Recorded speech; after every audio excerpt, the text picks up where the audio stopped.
Hello everyone on Redmond's football, and I think we're going to do what the ending scores of the Champions League special class report. Yes, we have quite a bit ahead to go through, as we always do. And what are we going to be talking about? Mostly Champions League results, and it's going to be the quarterfinals. Yes, it'll be, well, we've got a few games to get through still. Yeah. But there's lots of different games, as always, coming up. So let's start off with our results for the week. Yes. And any minute now. Here they are. Yay. The week's big results. I got that one very close to right, but you got exactly right. 2-2 draw. Yes, Dortmund against Sevilla ended up being 2-2.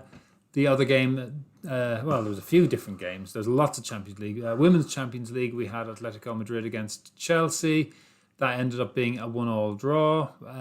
So a little bit of respect there for Atletico away from home. And there's a great win for Esperance. They win 1-0. I guess it was 3-0, but yes, it's not.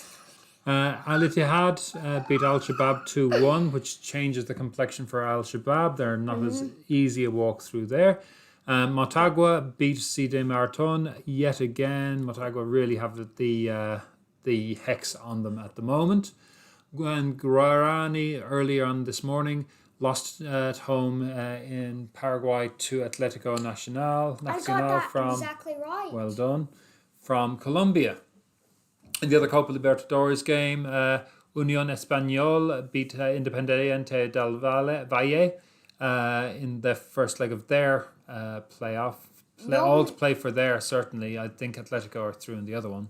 Villarreal gets a big win. We both thought Don and Mukia would win, but Villarreal scraped through 2-0. They did. Another big win for Unai Emery. Plenty to play for. I sometimes think during these winter games, the Ukrainian and Russian teams sometimes play better away from home than they do at home. In the other in the rest of the Champions League or Europe men's Champions League in Europe, we had Juventus beating Porto 3-2. We'll get to that again in a moment. Liverpool easing through 2-0 with the most confident performance I've seen them have since their last game with Leipzig. And Paris Saint-Germain holding Barcelona 1-1. Goals for Messi and Mbappe, and Messi missed a penalty in that one. Should have been 2-1. None of these games ultimately changed the outcome of the first leg. The first leg told the tale in each case, and I would say confidently that of the games I watched, and there were many more games beyond that. It was 4-4 because they got 4 Juventus because they have 1 goal and plus 3. Yeah, these were their scores going into the game. I would say that the Juventus-Porto game was the best game of the Champions League games in the week. I got to see a good bit of both of them, or most of them. Sadly, Porto goes through against Juventus. Yeah, Pepe was resolute at the back, and I don't think he's getting credit enough for that, as most Juventini are talking chiefly about who's to blame for Juventus going out. Pepe is largely to blame for Juventus going out. Chiesa's performance, though, was sensational, and even though he wasn't on for much of it, the injury time, extra time was gripping. I wasn't actually able to sit down for the whole of it. I was literally standing in front of the TV in case something happened. Cracking game. Shame to see Juve out, as we're both, I think it's fair to say we're both fans. Yeah. Do you want to show everybody your shirt? No, not take it off, just show them.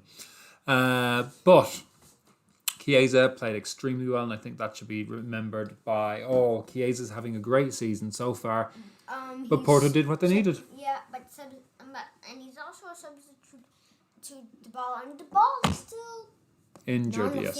Well, we will get to Dybala. Well, we won't, because he's still injured later on. Any thoughts on the football you saw during the week, Redmond? You saw the Arsenal game. You saw, what was it? Who was Arsenal playing? Can you remember? Benfica? No, that was the week before. Olympiacos. Olympiacos. You saw Liverpool against... and scraping through. Well, let's finish one thought before we move on to the next, just for everybody's sanity. Mine, anyway. You saw... RB Leipzig. And you saw Juventus against Porto. And a bit of Paris Saint-Germain against Barcelona. A little bit of that. And you saw a little bit of Dortmund against Sevilla.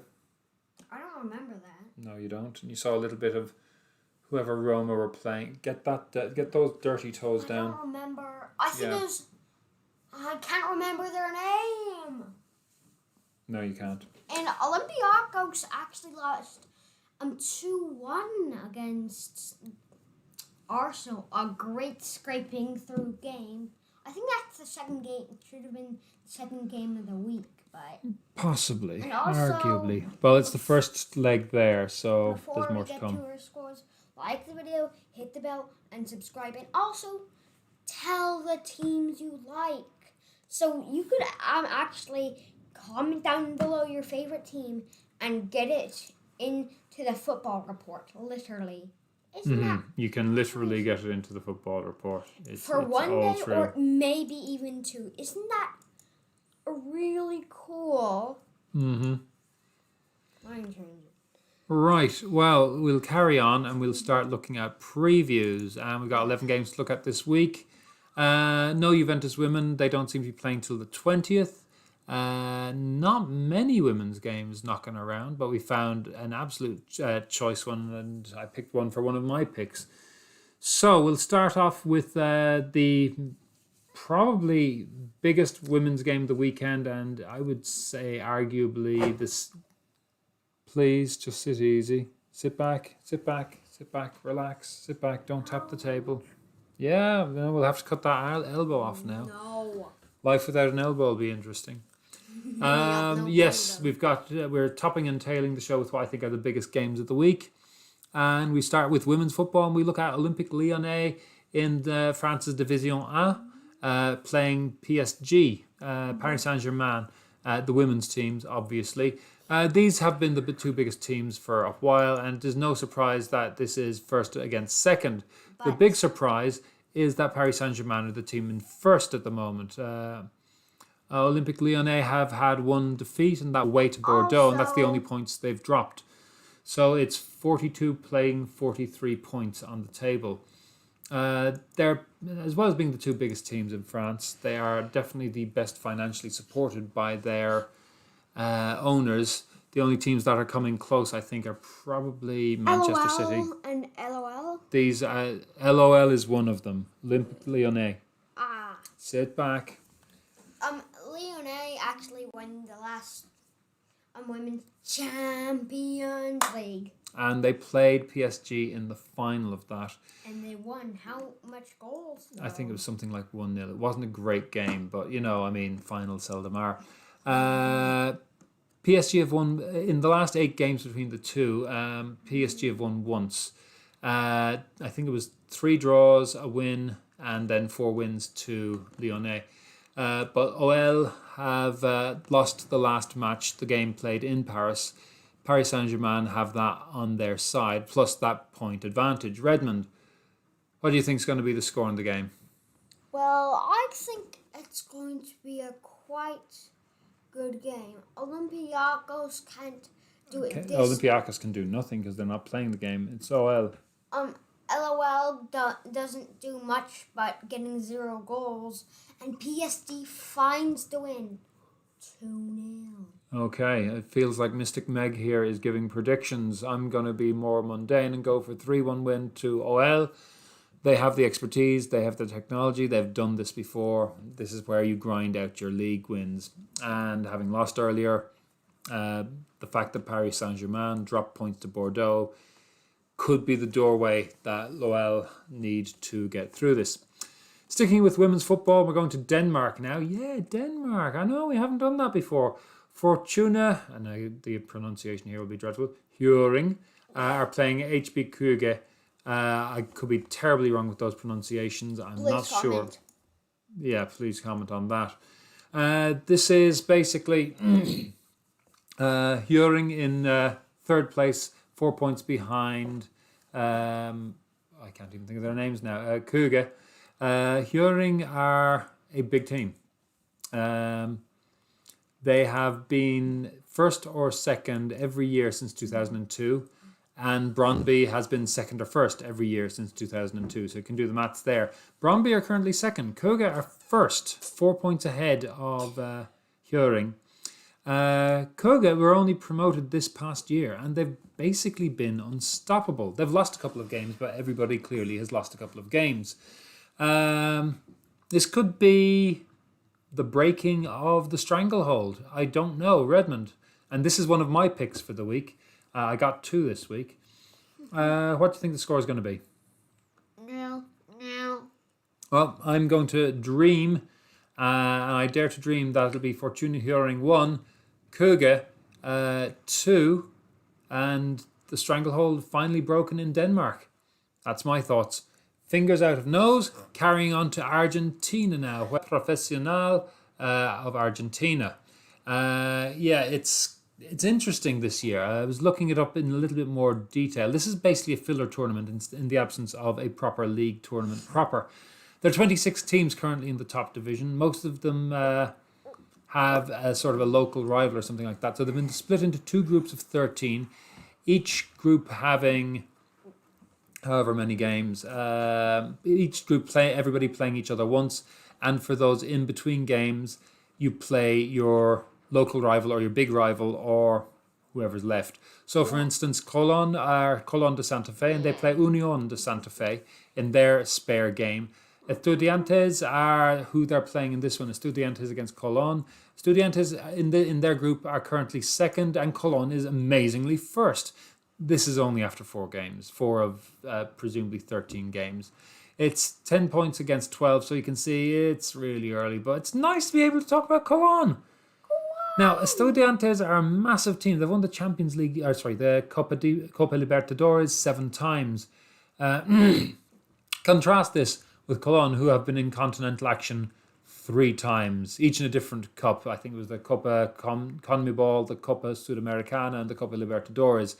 In each single time, they lost out to a different Argentine team. I think Lanús was the team who knocked them out of the Copa Conmebol. I can't remember which way around it was, but Boca and I think River Plate knocked them out in the other ones. One of them was in the quarterfinals, one was in the semi. I think the semi was the best Conmebol. Teams in Argentina. They are massive teams in Argentina. So it's very exciting times to see these boys here. Have they a chance of going anywhere? Hard to say. It's so early in the season, but Banfield were finalists of the Copa Diego Armando Maradona, which is another filler tournament. So Redmond, what do you think? Estudiantes and Colón. 0. A scoreless draw, you reckon? I think it's going to be... I suspect it won't be as tight as it'll sound, but you've got to fancy Estudiantes to win 2-0. Colón out in the middle of nowhere in Santa Fe. Sorry, folks of Santa Fe. I'm out in the middle of nowhere in Duncannon.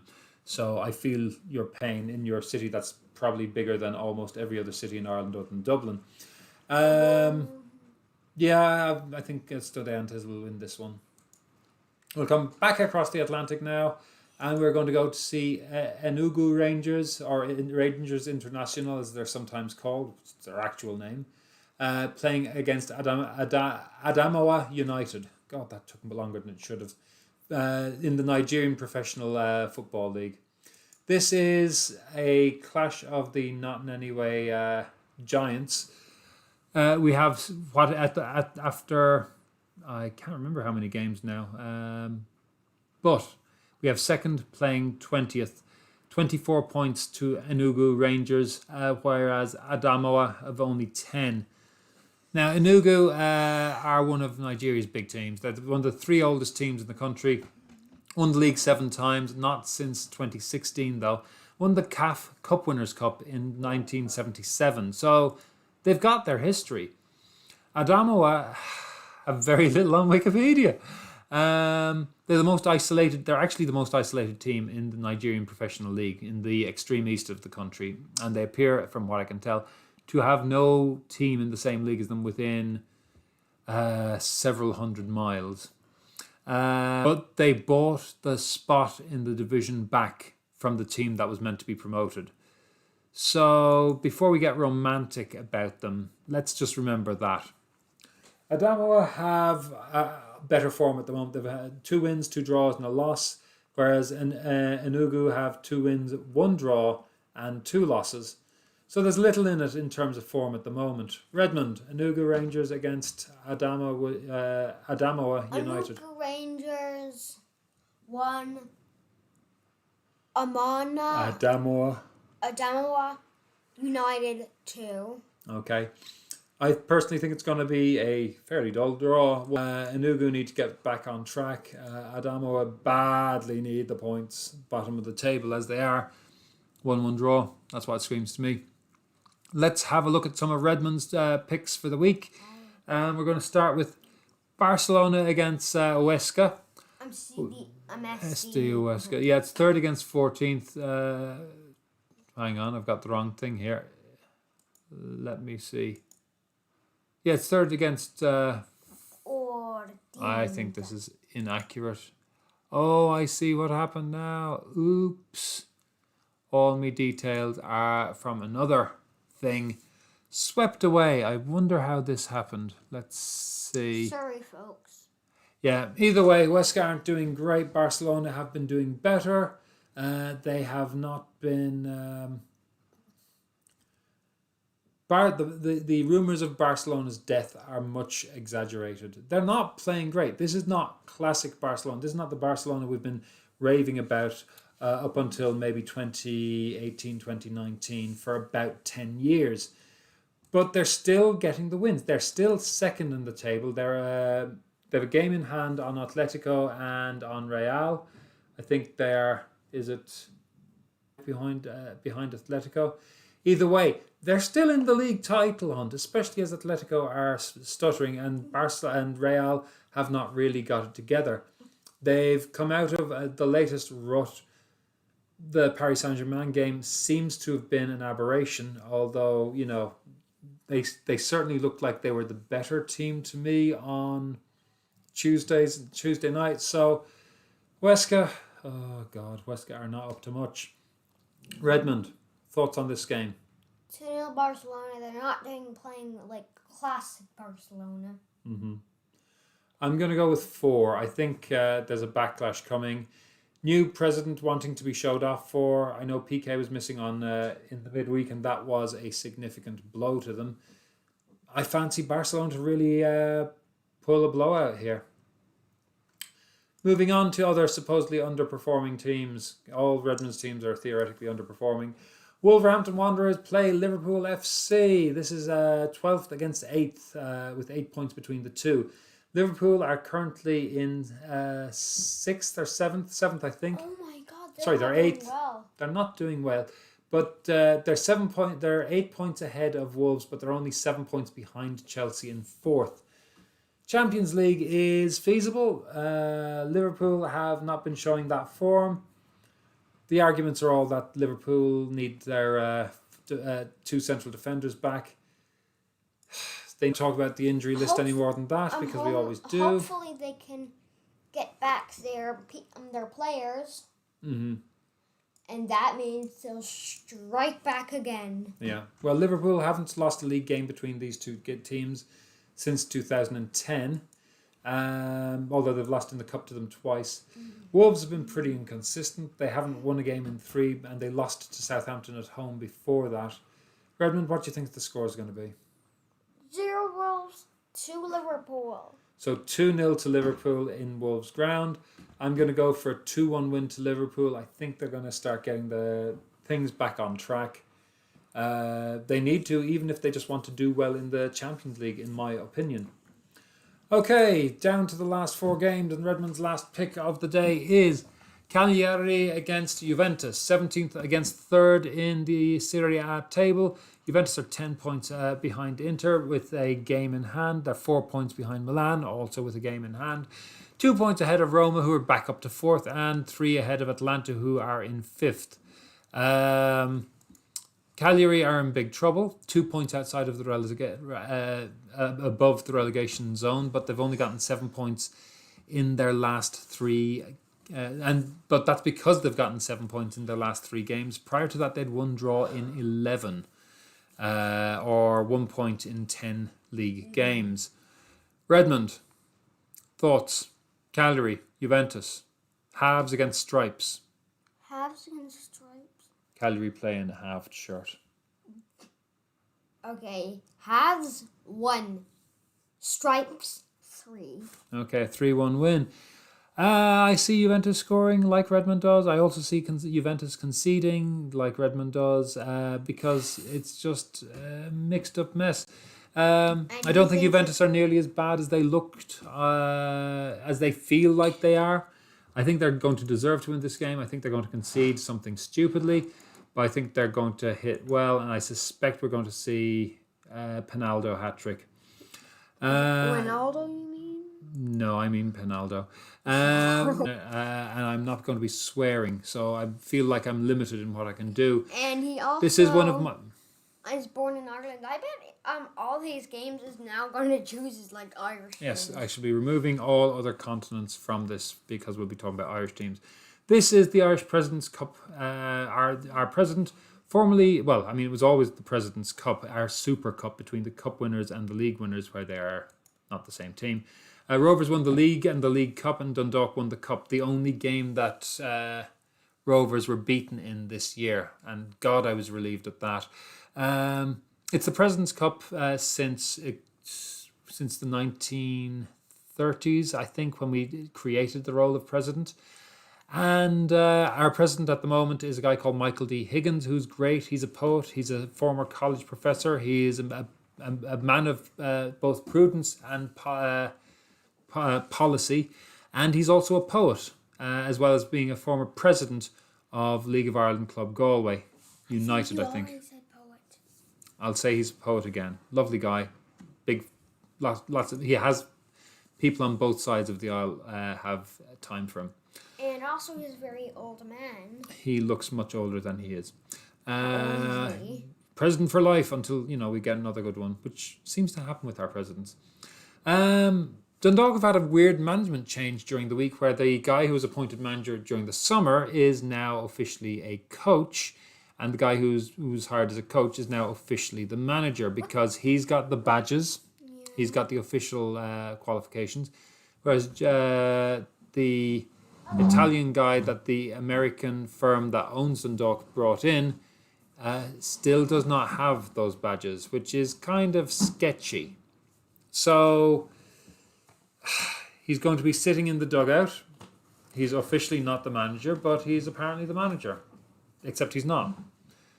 That's not confusing or dodgy or very League of Ireland, which is a hashtag greatest league in the world. Rovers have been looking solid. They seem to have kept the bones of a good team. They've lost Jack Byrne, and that could be a big difference. That could be a big bone. It could be a problem for them. But Dundalk, having been so solid and so strong for so long, are in la-la land at the moment. Anything could happen in the next hour and 30. And it is apparently free on watchleagueofireland.com. You just have to sign up. I don't think you have to actually pay any money. You just have to sign in and you will get to watch that game for free. WatchLeagueOfIreland.com. You will be able to watch all League of Ireland games this season. All Premier Division League of Ireland games. They're meant to be doing something for the First Division. That's meant to be free. And I believe as well for the National Women's League, which would be good too. And thank you. That is our sponsor. Are they? Well, I'll take any sponsorship we can. But either way, check it out and we can shower them with praise or hatred depending on what happens. Redmond, Shamrock Rovers against Dundalk. 1. Shamrock Rovers. 0. Dundalk. Yeah. I rethink what I already said. I'm going to stick with what I said, which was 3-1. But I wonder, without Jack Byrne, who are they going to have as their, outlet playmaker, if you will? Yeah, and I hope it's a young guy who's never really played before. Yes, let's hope for that. The third or fourth biggest game of the weekend, as far as I'm concerned, is El Gran Derby. Once again, it's Sevilla against Real Betis. We talked about this before. Great historic rivalry between the two. This weekend it's going to be fourth playing sixth. Sevilla currently on 48 points, whereas Real Betis are on 42. It's interesting contrasting because Sevilla have a goal difference of plus 15 to the -4 that Betis have. Now, Sevilla have lost their last 2 league games, haven't won a match of any kind in form, which includes a Copa del Rey game, the last game against Borussia Dortmund. They've one win in 6. They've slumped a lot since beating Barcelona in the first leg of the Copa del Rey semi-final, and it feels like they reached a peak with that game. So that is pretty much it for us. Also, ESPN is different sponsors that we certainly will have. Either way, that's the show for tonight. Just over the 30-minute mark, is it? Yeah, just on the 30-minute mark. Redmond, have you any final parting words to say before I kill you? Favorite team, a comment. Comment your favorite team's name. And we can maybe have them for a day or maybe even 2 football reports. That's going to be very rare. Well, it's very rare because nobody's made any comments like that. Or any comments by commenting on some random YouTube thing produced on behalf of a 7-year-old. Yes. Bye, everyone, on Redmond's Football Report. We'll leave you with the previews. Take care, folks. Have a good one.